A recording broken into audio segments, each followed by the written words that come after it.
The bus hissed to a stop, its brakes sighing like a man giving up a long-held ghost. For Ethan, the sound was the first note in a symphony of a life he no longer recognized.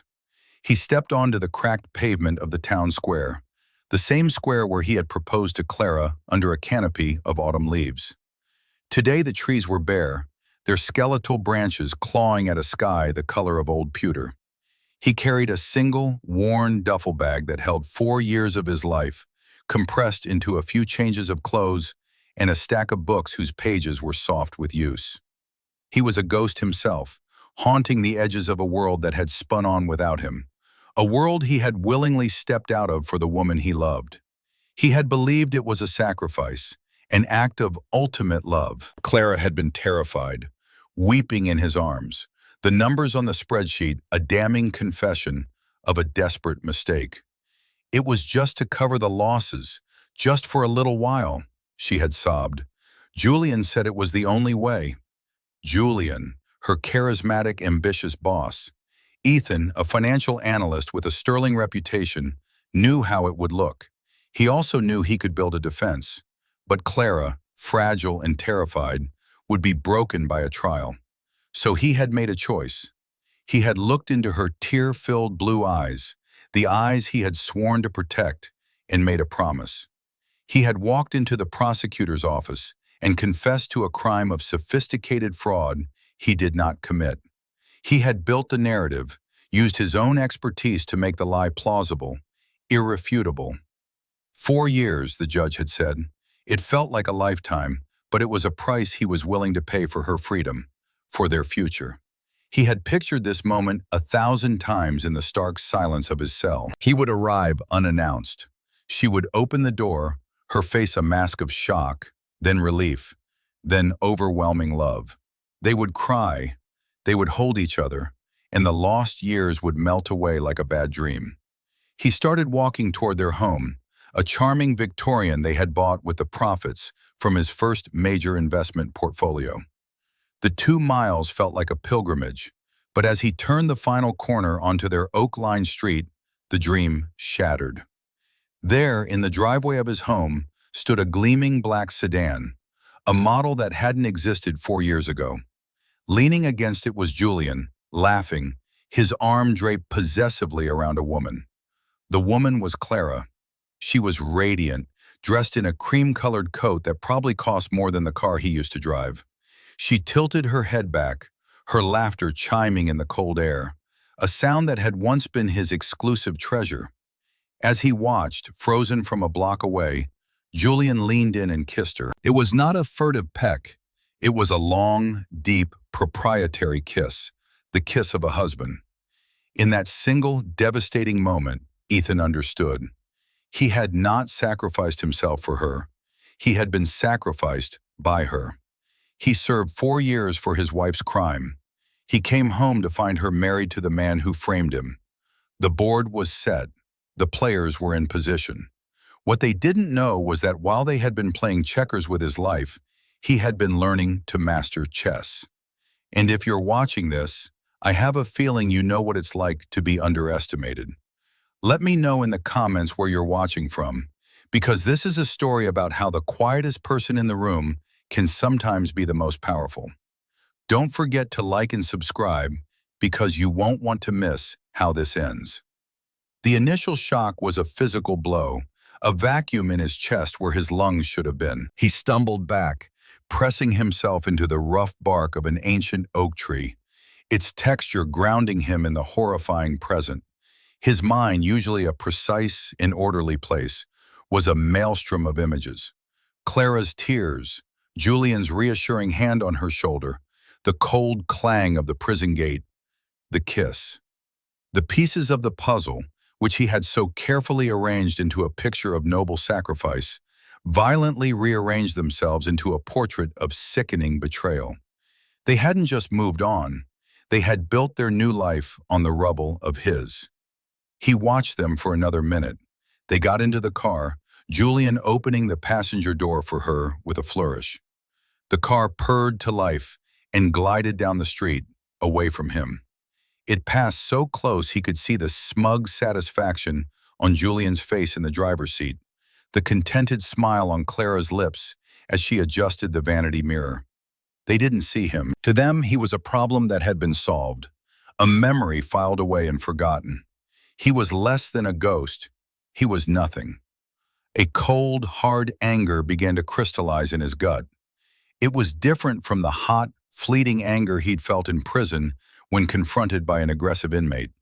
This was a glacial fury, slow-moving but immensely powerful. It was the anger of a man who had lost everything, which meant he had absolutely nothing left to lose. Or so they thought. He reached into the pocket of his thin jacket. His fingers closed around a single, old-fashioned brass key. It was the key to the front door of that house. He had kept it with him for all 4 years, a talisman of the life that was waiting for him. Now it felt like a shard of glass in his palm. He looked from the key to the house, his house, the one he had poured his savings and his soul into, the porch swing he had installed himself, the rose bushes Clara had planted. It was a monument to a shared dream, now occupied by the architect of his nightmare. He started walking again, his steps slow and deliberate. He wasn't heading for the front door, not yet. He walked past the house, his gaze sweeping over it, cataloging every detail. Every light burning in every window was a fresh insult. Every perfectly manicured shrub was a testament to their stolen prosperity. The betrayal wasn't just in the act itself, but in the sheer, unadulterated comfort they had found in it. They were thriving. He walked until the streetlights came on, casting long, distorted shadows on the pavement. The cold seeped into his bones, a physical manifestation of the emptiness that had taken root inside him. He found his way to the town's grimy commercial strip, a world away from the manicured lawns of his old neighborhood. The neon sign of the Starlight Motel flickered erratically, buzzing like a trapped insect. It was the kind of place people went when they were running from something or when they had nowhere else to go. For Ethan, it was both. He paid for a week in cash, the bills worn and thin, a small sum given to him upon his release. The room smelled of stale smoke and despair. The floral bedspread was faded, the carpet stained. It was a universe away from the life he had known, and an even farther cry from the life Clara and Julian were now living. He sat on the edge of the lumpy mattress, the duffel bag at his feet. The anger had subsided, replaced by a profound, hollow clarity. Revenge, he realized, was a fool's game. It was a fire that consumed the person who wielded it. Justice, however, was different. Justice was a foundation. It was about resetting the balance, about making things right. And Ethan was, by trade and by nature, a man who balanced ledgers. He had balanced the books for a crime he didn't commit. Now he would balance the books on the people who had put him there. The first step was to face them. Not for a fight, not for a plea, but to see them, to let them see him, to gauge their reaction, to measure the depth of their arrogance. He needed a baseline reading before he could begin his work. He showered, the hot water a small, temporary comfort. He put on the cleanest shirt he owned. He looked at his reflection in the cracked mirror. The man looking back was gaunt, his face thinner, his eyes holding a depth of experience they hadn't had before. There were fine lines around them that hadn't existed 4 years ago. He looked like what he was, an ex-convict. And he knew with chilling certainty that this was all they would see. Their blindness would be their downfall.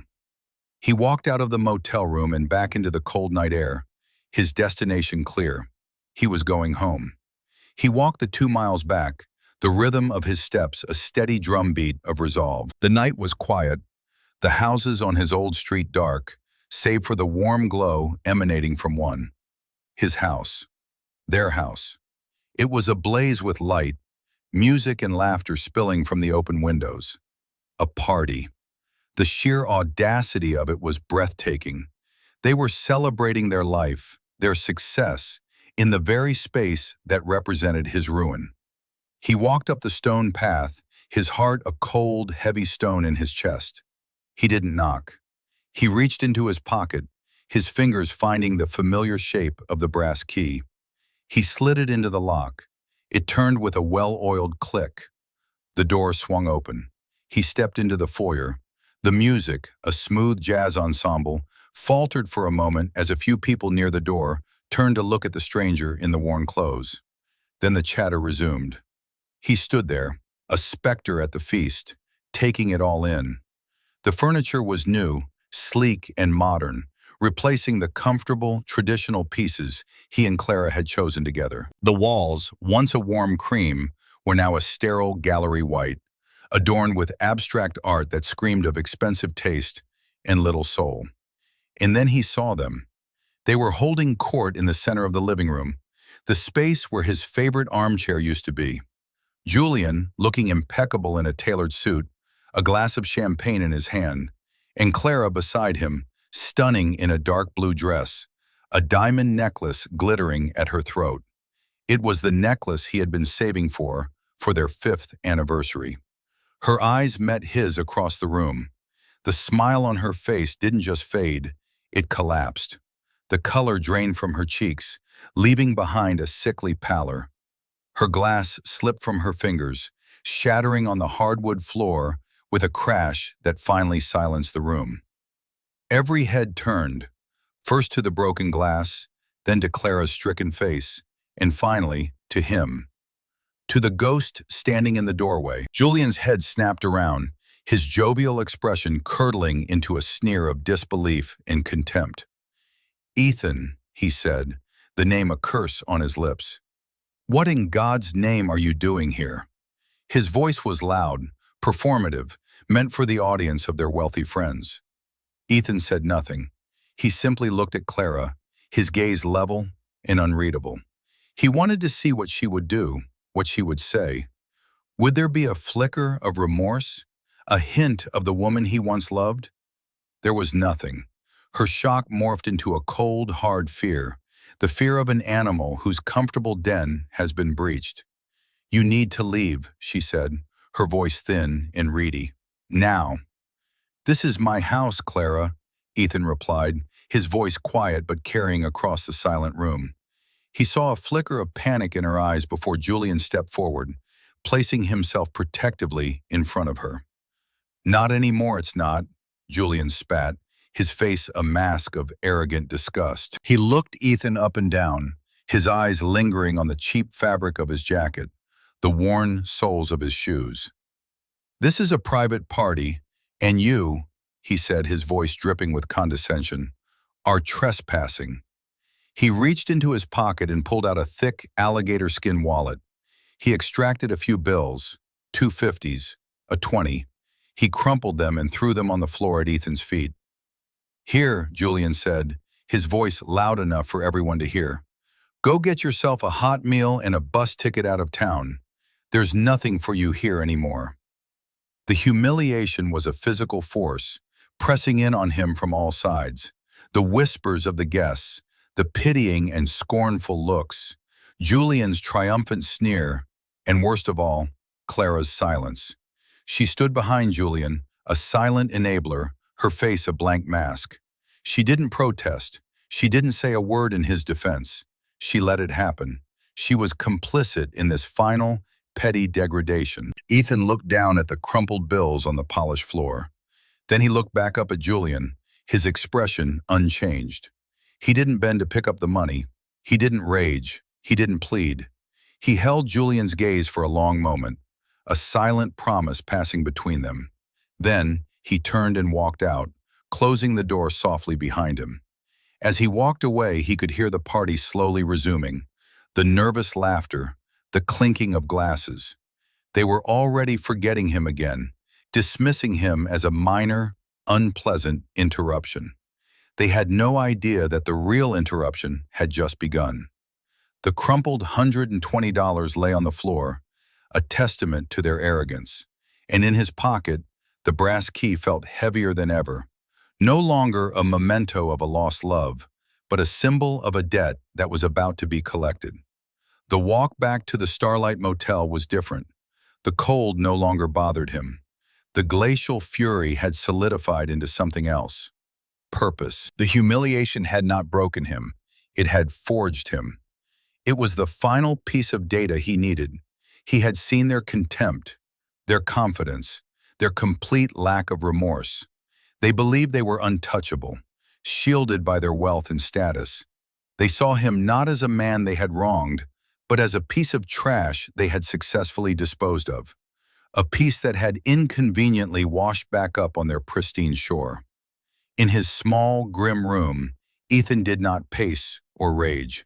He sat at the rickety desk, pulled out a small black notebook he'd been given upon his release, and opened it to a fresh page. At the top, he wrote a date and a time. Below it, he wrote, $120, thrown on the floor. It was the first entry in a ledger of grievances, a meticulous accounting of every slight, every insult, every piece of his life they had stolen. Then he picked up the cheap motel phone. He dialed a number he had committed to memory, a number he hadn't called in over 4 years. It rang twice before a familiar voice, warm and steady, answered. Marcus.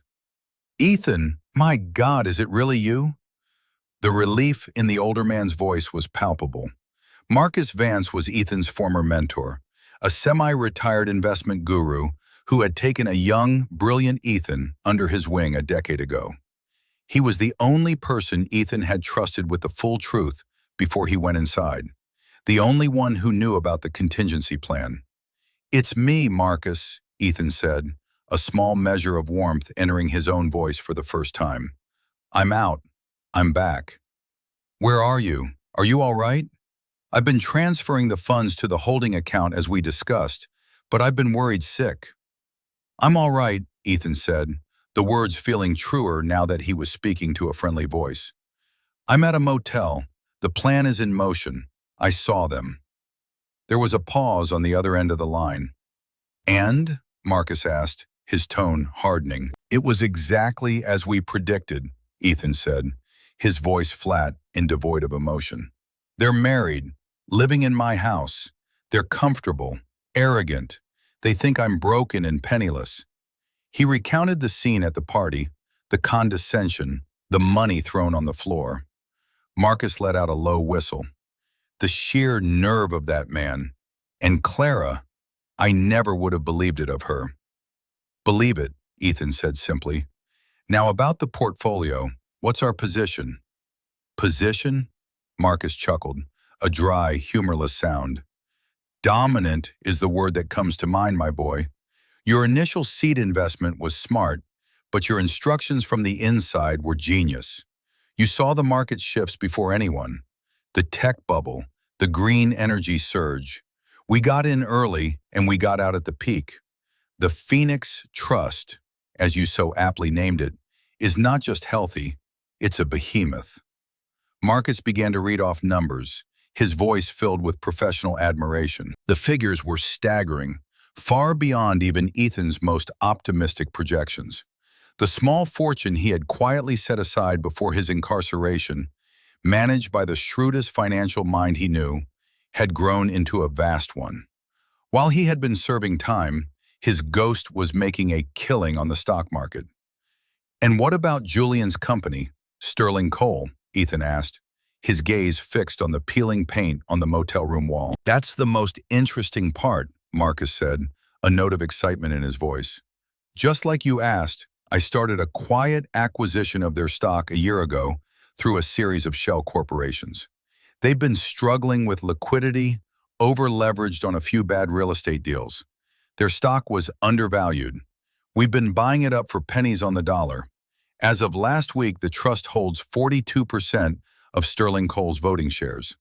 They have no idea.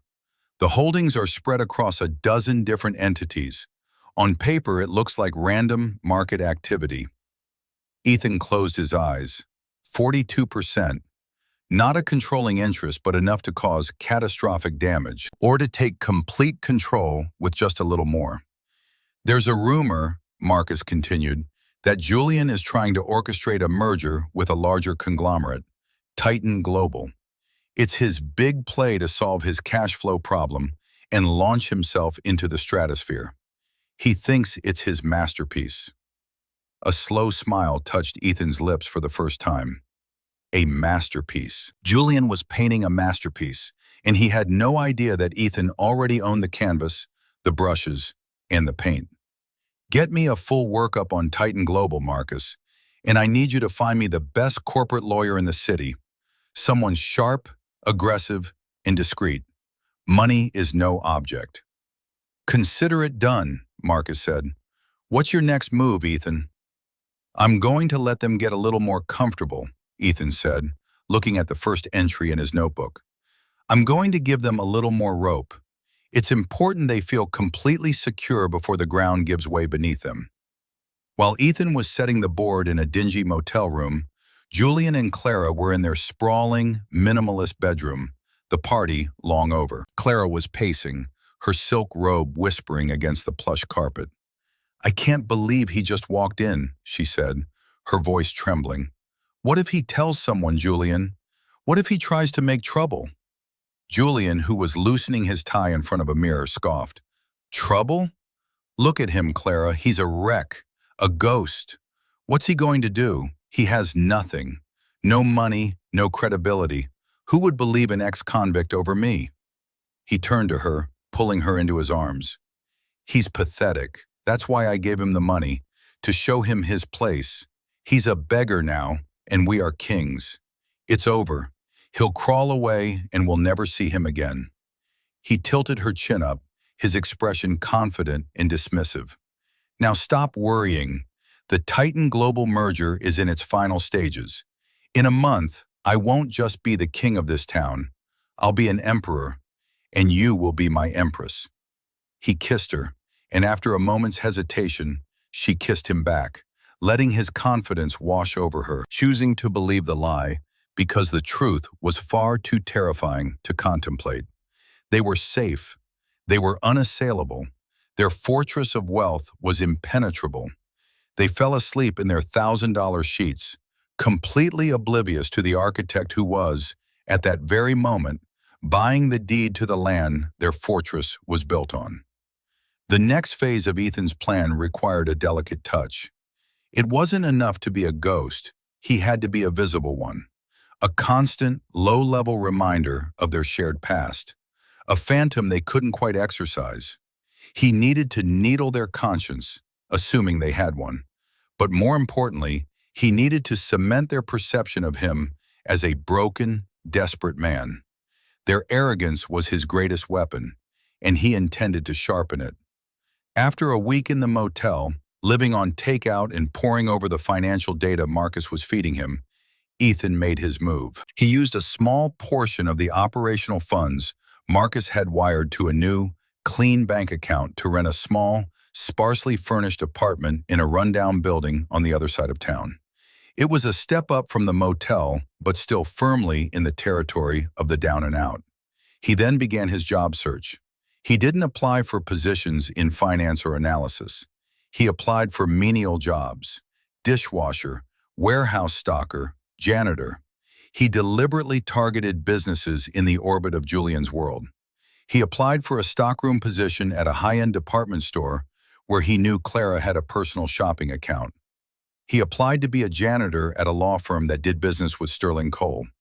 Each application was a carefully placed breadcrumb, a digital footprint designed to be found. He knew a man like Julian, obsessed with control and appearances, would have eyes and ears everywhere. He was counting on it. It took less than a week. He was in the middle of a perfunctory interview for a night cleaner position at an office building downtown. The manager seemed unimpressed, but willing to give him a chance. As Ethan was leaving, his phone rang. It was the manager from the department store. "I'm sorry, Mr. Hayes," the man said, his voice clipped and uncomfortable, "but we've decided to go in a different direction. The position is no longer available." An hour later, another call. The law firm. Same story. The pattern was clear. The culmination of this strategy came a few days later. Ethan had secured an interview for a warehouse job at a logistics company, one that had a major shipping contract with Sterling Coal. The facility was vast and impersonal, a place where a man could easily get lost. He thought this one might slip through Julian's net. The interview went well. The shift supervisor, a burly man with a no-nonsense attitude, was more interested in whether Ethan could lift 50 pounds than in the 4-year gap on his resume. He was told to come back the next day for orientation.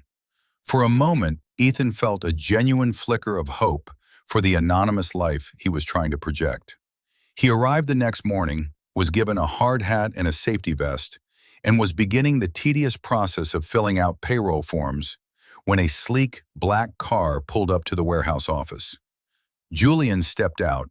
He wasn't wearing a suit, but a casual, expensive-looking polo shirt and slacks, as if he were on his way to a golf game. He walked into the small office, his presence immediately sucking all the air out of the room. He completely ignored Ethan, walking directly to the shift supervisor. "Frank," Julian said, his voice a low, commanding purr. "A word." He led the supervisor outside. Ethan watched through the grimy window. He couldn't hear what was being said, but he could read the body language perfectly. Julian was calm, gesturing occasionally, a confident smile on his face. The supervisor, Frank, was nodding, his expression shifting from confusion to dawning comprehension, and then to a kind of resigned apology. The conversation lasted less than 2 minutes. Julian clapped Frank on the shoulder, got back in his car, and drove away without a single glance in Ethan's direction. Frank walked back into the office, his face flushed. He wouldn't meet Ethan's eye. "Look, Hayes," he began, fumbling with a pen on his desk. "There's been a change of plans, a misunderstanding. The position, it's been filled internally." Ethan stood up slowly. He took off the hard hat and the safety vest, placing them neatly on the chair. He didn't argue. He didn't ask why. He simply looked at Frank, his gaze steady. "I understand," he said quietly. "It's just, you know how it is," Frank mumbled, his guilt making him defensive. "We have important clients. We can't have complications." Complications. That's what he was, a complication. Ethan nodded once, a small, sharp movement of his head. He turned and walked out of the office, across the sprawling asphalt lot and toward the bus stop on the main road. The sun was high and hot, beating down on him. The humiliation was different this time. The party had been personal, a direct attack. This was colder, more systematic. This was the exertion of power for its own sake. Julian hadn't just fired him. He had made a point of showing him that he could reach into any corner of Ethan's life and crush his hopes. He was blacklisted, a pariah. As he stood waiting for the bus, the city shimmering in the heat, he pulled out his black notebook. He opened it to the page beneath the first entry. He wrote the date. Then he wrote, "Warehouse job. Frank. Complications." Each entry was a stone being laid on a scale. The scale was tipping, slowly but surely, and a day of reckoning was coming. Back in his apartment, he found an email from Marcus. It contained a single attachment, a detailed dossier on a lawyer named Anya Sharma. Her reputation was formidable. She was known as the architect in legal circles, famous for her meticulous case construction and her devastating cross-examinations. She specialized in hostile takeovers in corporate malfeasance. She was perfect. That evening, Clara found Julian on their terrace, staring out at the city lights, a glass of whiskey in his hand. "I heard what you did today," she said, her voice quiet. "At the logistics company." Julian took a slow sip of his drink. "Word travels fast," he said, not turning to look at her. "Was it necessary, Julian, to go there yourself, to humiliate him like that?" There was a note of unease in her voice, a flicker of something that might have been guilt. He finally turned to face her, his eyes cold in the dim light. "Necessary? It was essential. You think he's looking for a job? He's sniffing around the edges of my world, Clara, like a stray dog. You don't reason with a stray dog. You show it that it's not welcome. You kick it until it learns to stay away. I'm protecting what's ours. I'm protecting you. He stepped closer, his voice softening, becoming persuasive. He's trying to get to you, to make you feel guilty. Don't let him. We have a perfect life here. The Titan merger is almost done. Don't let the ghost of that pathetic man ruin it. She wanted to believe him. She needed to. The alternative, that they were the villains in this story, that Ethan was a victim of their ambition, was a weight too heavy to bear. So she nodded, leaning into his embrace, letting the warmth of his body and the strength of his confidence chase away the chill that had settled in her heart. She chose comfort over conscience, security over truth. And in his small apartment across town, Ethan, the man they thought they had kicked, was on the phone with Anya Sharma, finalizing the terms of her retainer. The stray dog was about to show them he was a wolf. The weeks that followed settled into a tense, quiet rhythm. To the outside world, and specifically to Julian and Clara, Ethan had simply vanished. After the public humiliation at the warehouse, he had seemingly given up. He made no more attempts to contact them, no more appearances in their orbit. He had, they assumed, finally accepted his place. He had taken Julian's crumpled money and crawled away. This assumption was the cornerstone of their peace, the foundation of their final, fatal act of arrogance. Julian's focus was entirely on the Titan Global merger. It was the culmination of his life's work, a deal that would make him a legend in the financial world. He was consumed by late-night meetings, endless conference calls, and the intricate dance of corporate negotiation. His confidence soared with each passing day as the deal neared completion. Ethan, meanwhile, was a whirlwind of silent, purposeful activity. His small, bare apartment became a war room. The walls were covered in charts, financial projections, and network diagrams mapping out the corporate and personal connections of Julian and every board member at Sterling Coal and Titan Global. He and Anya Sharma, a woman whose sharp intellect was matched only by her icy composure, worked 16-hour days. They spoke in a language of leveraged buyouts, proxy battles, and legal loopholes. Marcus Vance acted as their field general, executing their strategy on the trading floor, his shell corporations continuing their silent, relentless acquisition of stock. They discovered a critical vulnerability. Julian, in his haste to push the merger through, had used a significant portion of Sterling Coal's assets as collateral for a bridge loan, a standard practice. However, Anya's forensic accountants found irregularities in the valuation of those assets. Julian had inflated their worth to secure a larger loan, a move that was not just unethical, but fraudulent. It was the same kind of crime he had helped pin on Ethan, but on a much grander scale. It was poetic. It was perfect.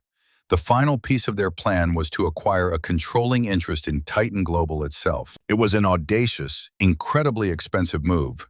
"It's a gamble, Ethan," Marcus had warned over a secure video call. "If they get wind of it, they could rally their shareholders and block us, and we'd be exposed." "Julian is arrogant," Ethan had replied, his gaze steady. "But the CEO of Titan, a man named Alistair Finch, is cautious. He's an old-school corporate raider. He respects strength, not sentiment. We're not going to attack. We're going to make him an offer he can't refuse. We'll offer to buy our way onto his team." Ethan's plan was to use his massive Phoenix Trust to purchase a significant, but not controlling, stake in Titan, and then to approach Finch not as a threat, but as a powerful, silent partner who could help him acquire Sterling Coal for a much better price than Julian was offering. The final trap was not set by Ethan, but by Julian and Clara. Their peace had been disturbed by a letter. It was a simple, formal request from a law office on behalf of Mr. Ethan Hayes, asking for the return of certain personal effects still in the house: books, photographs, and his father's old watch. It was a standard, legally sound request, drafted by Anya to be as non-threatening as possible. To Julian, however, it was an act of aggression. It was the stray dog, back again, scratching at the door. I knew it, he seethed, throwing the letter onto the marble countertop. He's not gone. He's plotting something. It's just a request for his things, Julian, Clara said, her voice laced with anxiety. Maybe we should just give them to him. Then he'll have no reason to contact us again. No, Julian's voice was sharp. You don't give an inch. You don't show weakness. He's trying to establish a legal connection to this house, to us. This is a prelude to a lawsuit. I can feel it. His mind, clouded by paranoia and ego, leaped to the most extreme conclusion. We have to end this, for good. His plan was cruel in its simplicity. He called his personal lawyer, a man whose ethics were as flexible as his exorbitant fees. They would use the legal request as a pretext. They would file a restraining order against Ethan, claiming a pattern of harassment, citing his appearance at the party and his stalking of workplaces. To make it stick, they would orchestrate one final incident. Clara, under instruction from Julian, made the call. Her voice on the phone to Ethan was a pitch-perfect blend of fear and false conciliation. Ethan, it's Clara, please. Can we meet? I want to give you your things. I want to talk. She suggested a quiet cafe downtown the next day. Please, just you, no lawyers. Let's just end this peacefully. Ethan knew it was a trap. Anya had warned him it was coming. They'll have police waiting, she had said. They'll claim you threatened her. It's a classic he said, she said. And he's a respected businessman, and you're an ex-convict. Guess who the cops will believe? I know, Ethan had replied, and I'll walk right into it. He arrived at the cafe at the appointed time. He saw Clara sitting at a table by the window, looking nervous. He also saw the two plainclothes detectives sitting at the counter, trying to look casual. He saw the unmarked car parked across the street. He walked in, his hands in his pockets. He wore a small, nearly invisible microphone pinned to his collar, a live feed running directly to a recording device monitored by Anya's team a block away. He sat down opposite Clara. Clara, he said, his voice calm. Ethan, she began, her eyes darting toward the detectives. You can't keep doing this. You're scaring me. You have to leave us alone. Her voice was louder than necessary, a performance for her audience. I just want my father's watch, Clara, Ethan said softly. I don't have it, she snapped, her voice rising to a hysterical pitch. You're harassing me. I told you to stay away. This was the cue. The two detectives at the counter stood up and began to walk toward their table. You need to leave my family alone, a voice boomed from the doorway. It was Julian. He had arrived for the grand finale of his little drama. He pointed a finger at Ethan. I've had enough of your threats. Officers, this man has been stalking my wife. The detectives flanked Ethan's chair. Sir, we're going to have to ask you to come with us, one of them said, his hand resting on his sidearm. Ethan didn't resist. He stood up slowly, his face a mask of weary resignation. He let them lead him out of the cafe, past a triumphant Julian who was comforting a theatrically weeping Clara.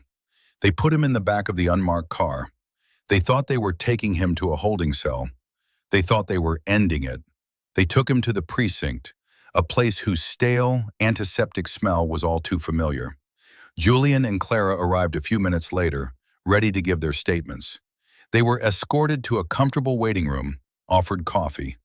They sat there, smug and secure, believing they had finally won.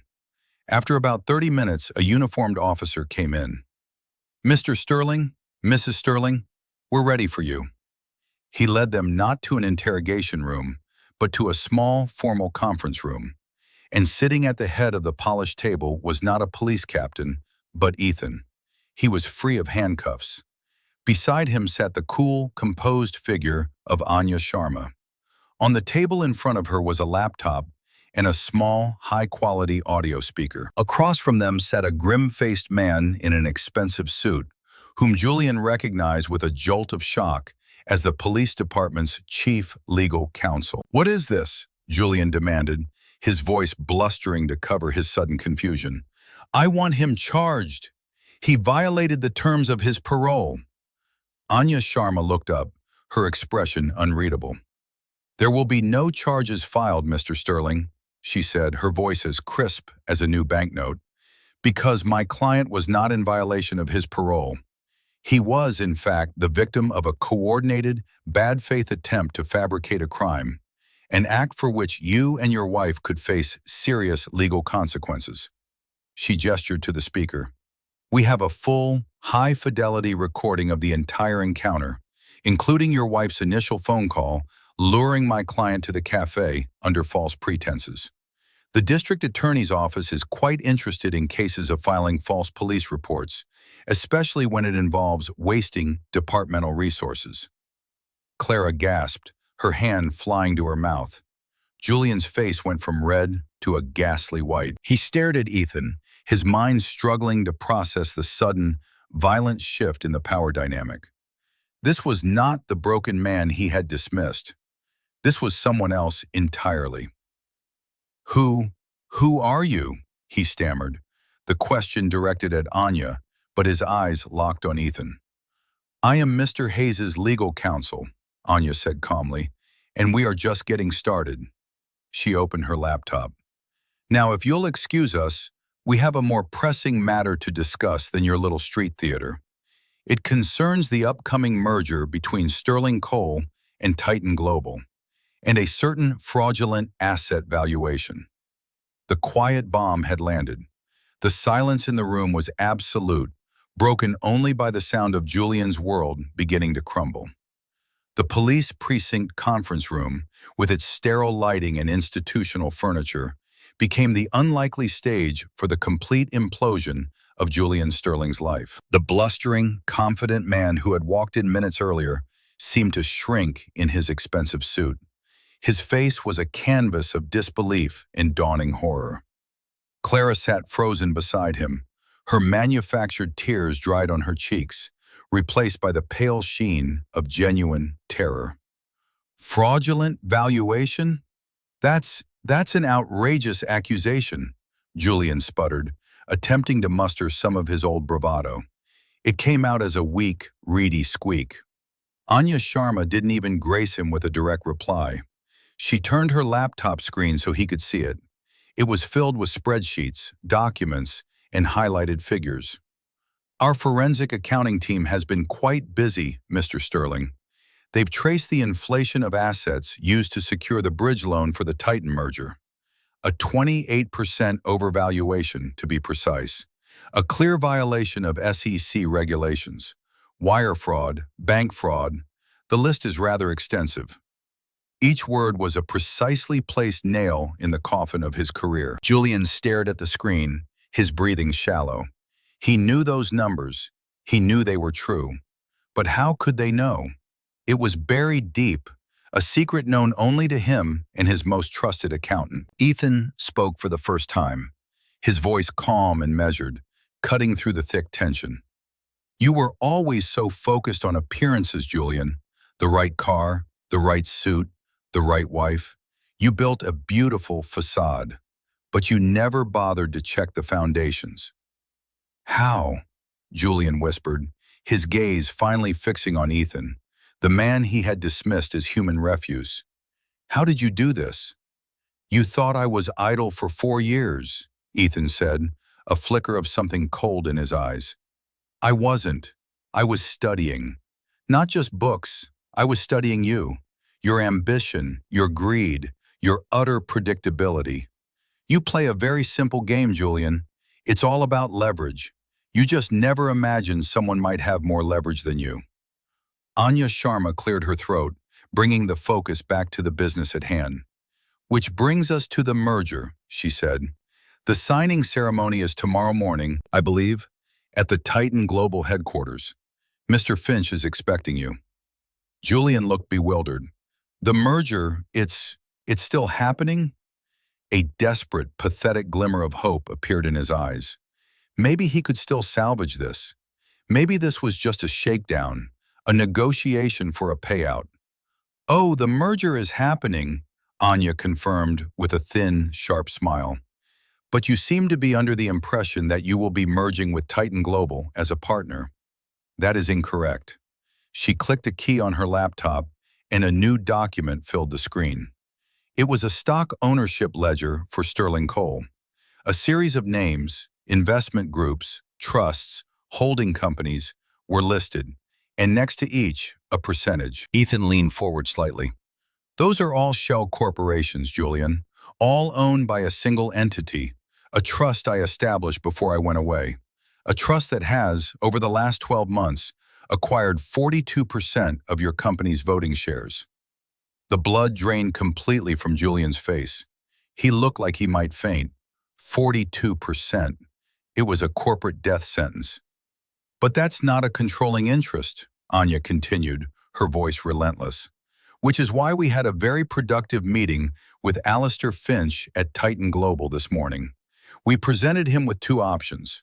Option A, he proceeds with the merger as planned, at which point we, as the largest single shareholder block, would initiate a hostile takeover, expose your fraudulent activities, and mire his company in years of SEC investigations and legal battles.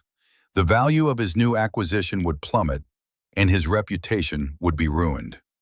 She paused, letting the weight of the words sink in. "Or," she said, her voice dropping slightly, "Option B, Mr. Finch's company, Titan Global, partners with our trust to acquire Sterling Coal. We pool our shares, giving us a combined 71% stake. We remove you and the current board for cause, namely the massive fraud you committed, and we install a new leadership team. Mr. Finch acquires your company for a fraction of the price, with no legal baggage, and with a powerful new partner. He's a practical man, Mr. Finch. He made a practical choice." The room was silent. Clara was openly weeping now, quiet, desperate sobs. Julian just stared, his mouth slightly agape, his mind utterly broken. The masterpiece he was about to sign, the culmination of his life's ambition, had been stolen from him. No, not stolen. It had been dismantled, piece by piece, right under his nose, by the man he had thrown on the scrap heap. "The signing ceremony is still at 10 a.m. tomorrow," Ethan said, standing up. "You are expected to be there. You will publicly and graciously accept the new terms of the acquisition. You will tender your resignation and that of your board. You will do this because if you do not, Ms. Sharma will forward this entire file," he gestured to the laptop, "to the U.S. Attorney's Office. The choice between disgrace and federal prison should be a simple one, even for you."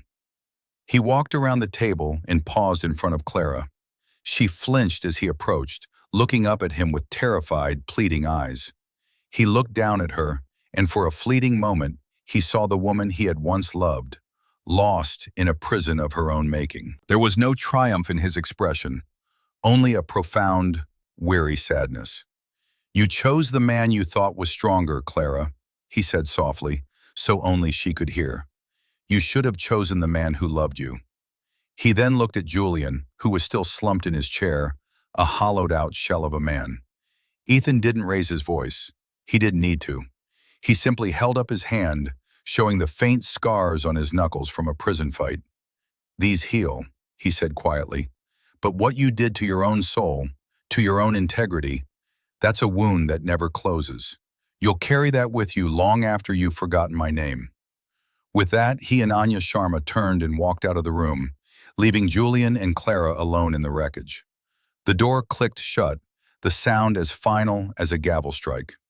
The immediate aftermath was a study in disintegration. As Ethan and Anya left the precinct, a profound silence descended upon the conference room. It was the silence of a vacuum, the sound of a world that has just ceased to exist. Julian remained in his chair, staring at the blank wall, his mind replaying the last hour in a fractured, repeating loop. The shell corporations, the 42%, Alistair Finch, Anya Sharma, Ethan. The names spun in his head, the components of